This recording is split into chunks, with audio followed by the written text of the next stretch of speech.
Hey everybody, it's me, Brother Wild Bill. Welcome to Life Inside Hell. From 2006 until 2010, I was Central America's most premier professional killer. I was arrested in 2010 and given a 46-year sentence for quintuple homicide. That means 5 of them. So I've been in prison for 13 years and I've risen to the rank of prison chaplain. I'm the prison's chaplain here, as well as an inmate. And this is my audio diary, but this week we're doing stories about my life when I was in Costa Rica. And so we're going to start with we started last week with the first time I ever shot anybody in Central America, and we're going to move on this week in the second episode. You can go back and see that one, and then we're gonna move on to the second episode of how I became the Punisher for the Costa Rican elite politicians in the year 2006. So something had happened on Puerto Viejo, and I don't really want to talk about what it was. And I had to leave Puerto Viejo, where I was living. I was happy there. One thing that happened was that my Italian friends, their restaurant broke up, and that whole living situation broken up. And so I didn't know what to do, and something else happened that we won't talk about, and I had to move on. So I moved to the Central Valley, and in the Central Valley, there are 3 cities, right? The Central Valley is the very center of Costa Rica. It's really high altitude, and it's nice weather. It's like about 80 degrees is the high in the day, and 60 degrees at night year-round. It's very nice weather. And so I was living there, and I started frequenting a gringo bar called Hotel Irazu, and I was looking for work. I didn't know what to do. I knew it was something illicit. But I didn't. I was looking for something to put my talents to work. And so at this hotel bar, the Hotel Irazu, I assume that it's still there. I don't know. Maybe it's not. It was a gringo bar where all the gringos met every day. And if you were at the hotel, they actually gave you free drinks from 5 to 6. And I used to go there just to meet people and to try to find something to do. So I was there one day, and there was a German man sitting next to me, and we're going to call him Rolf. That's not his real name.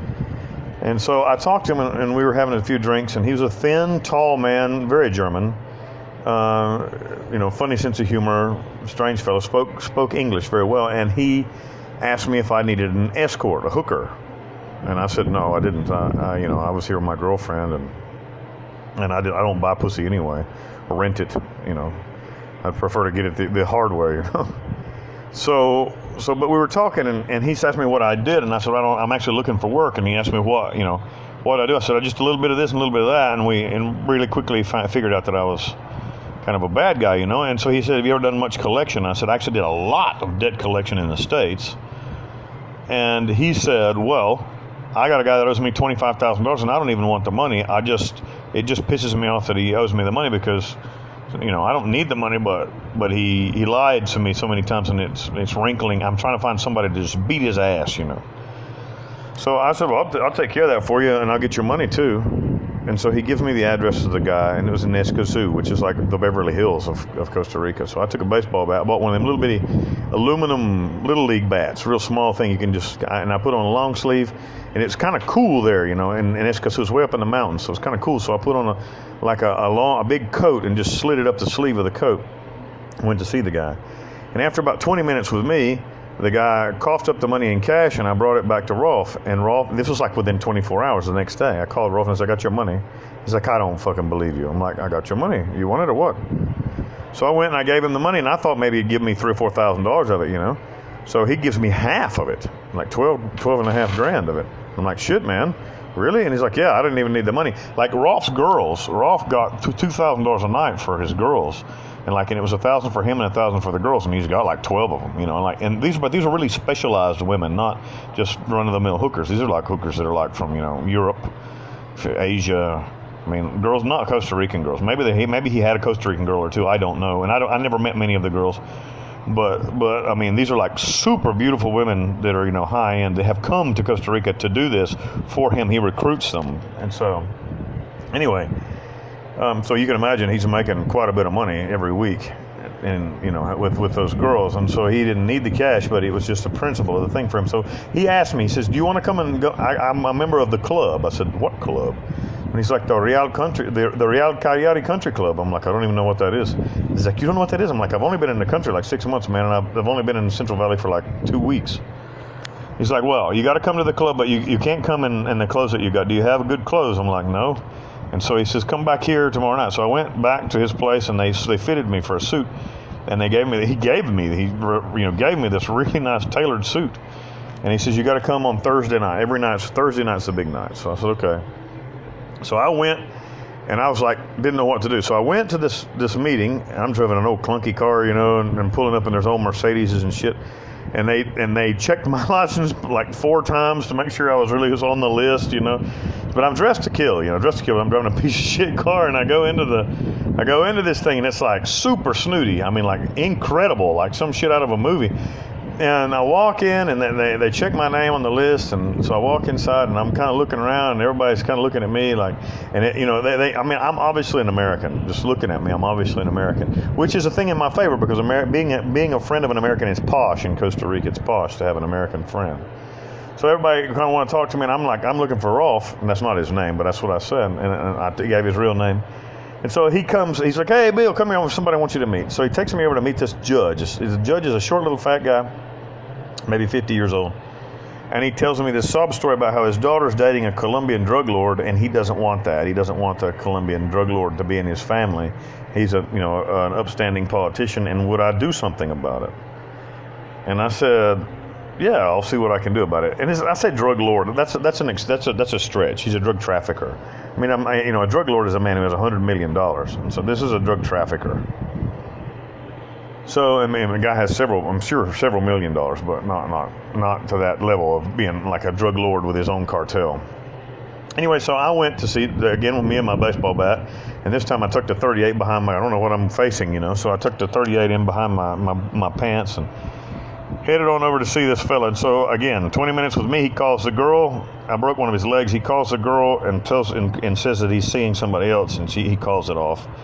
And he's certain that I'll come back to murder him if he calls her again.